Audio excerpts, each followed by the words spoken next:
Salut très chers internautes partout dans le monde, Kinshasa aux agueux au 9e jeu de la francophonie, 37 pays représentés et 11 concours. Sur ce, nous sommes en face d'un grand conteur artiste au nom de Michel Pécoin et il va nous donner ses impressions par rapport à l'organisation de ces grands événements. Suivez et abonnez-vous massivement sur Tchikalov Télévision.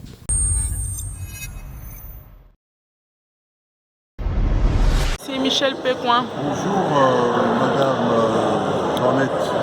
Oui, heureux de te revoir encore ici en RDC. Oui, vous êtes qui pour que le cher internaute de partout dans le monde puisse savoir qui est M. Michel Pécoin? Alors, je suis un être humain, voilà. Alors donc, je suis musicien, conteur, on va dire formateur en art du conte. Entre autres, je suis actuellement le président de la Fédération des conteurs du Gabon. Ok. Et voilà, donc de manière globale, je pense que pour ce qui me concerne, ce qu'on peut retenir. Ok, Michel, merci beaucoup. Quels sont d'autres musiciens conteurs que tu connais ici au Congo? Déjà, j'ai eu l'occasion de travailler avec quelques-uns, notamment M. Didier Bessongo, qui est actuellement en tournée. C'est pourquoi je ne l'ai pas rencontré sur place à Kinshasa. Voilà. Et puis quelques autres comme Irana Bembe. Voilà quoi. Donc avec eux, on a eu déjà l'occasion d'échanger. Ouais. Et puis voilà, il y a certains comme ça. On a eu l'occasion de se voir, peut-être pas ici à Brazzaville, hors du Congo, ailleurs. Et c'est toujours donc un bonheur que d'échanger avec les autres auteurs, notamment ceux du Congo. Merci beaucoup, M. Michel Pécoin. Quelles sont des impressions? Tu es ici en RDC et puis tu es en train de participer à la 9e édition de Jeux de la francophonie. Quelles sont tes impressions? Alors, mes impressions par rapport au jeu, nous on est arrivé ici, on est déjà premièrement très satisfait.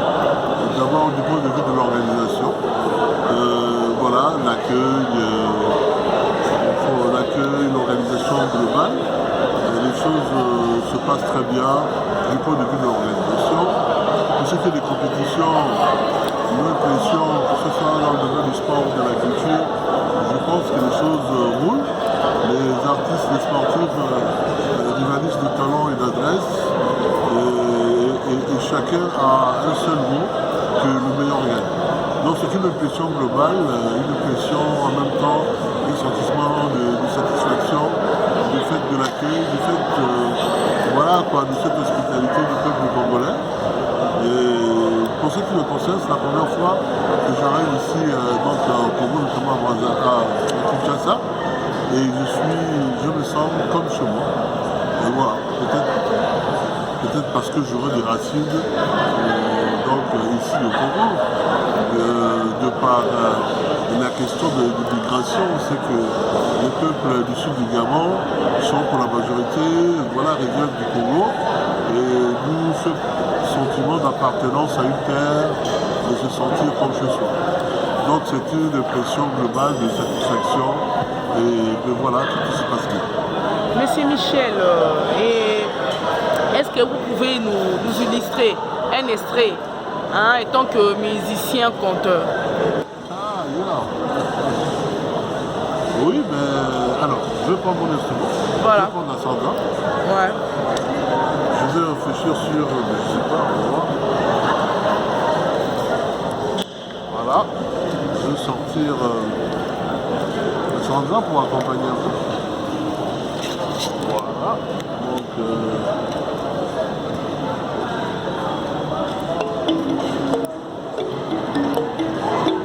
c'est bon pour le son, ça va? Oui, ça va. Ça me dit bien. Oui. Alors, qu'est-ce que je peux faire là?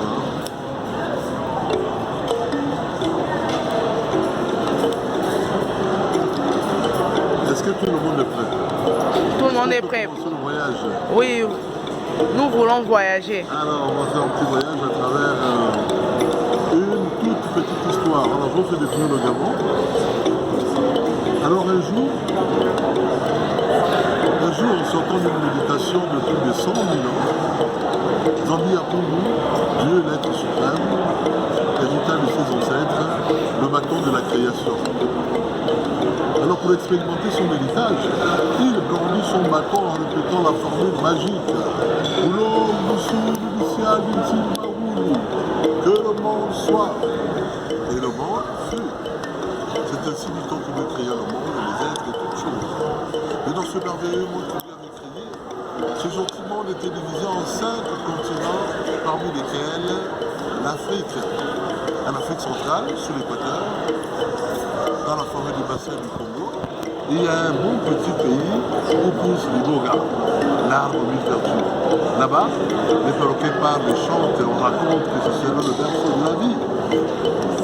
Le Gabon, notre pays, reparti en 9 provinces, au sud, dans la province de la Nyanga, là-bas, dans le département de la Nuit, sur la route de Boadi, il y a un bon petit village nommé Rinanzala. Rinanzala, qui veut dire fuir la misère. C'est dans quelle langue? Rinanzala, en langue poudou. Au Gabon. Voilà. Le village s'appelle Rinanzala, qui veut dire fuir la misère. Au bout du village Rinanzala, il y a une petite case, qui a une petite chambre, dans laquelle se trouve un petit lit en bambou. Et sur ce petit lit en bambou, un drap en gombu. Enfin, le gombu est un tissu traditionnel très très ancien qu'on appelle gombu. Et là, sur ce gombu, chaque soir se couche Moubim. Moubim était une femme qui aimait travailler, qui adorait le travail, qui affectionnait le travail. On raconte qu'elle était amie du travail. Le travail était sa passion. Elle était toujours en train de travailler. C'est ainsi qu'on la voyait tantôt, nettoyant, balayant, rangeant et décorant.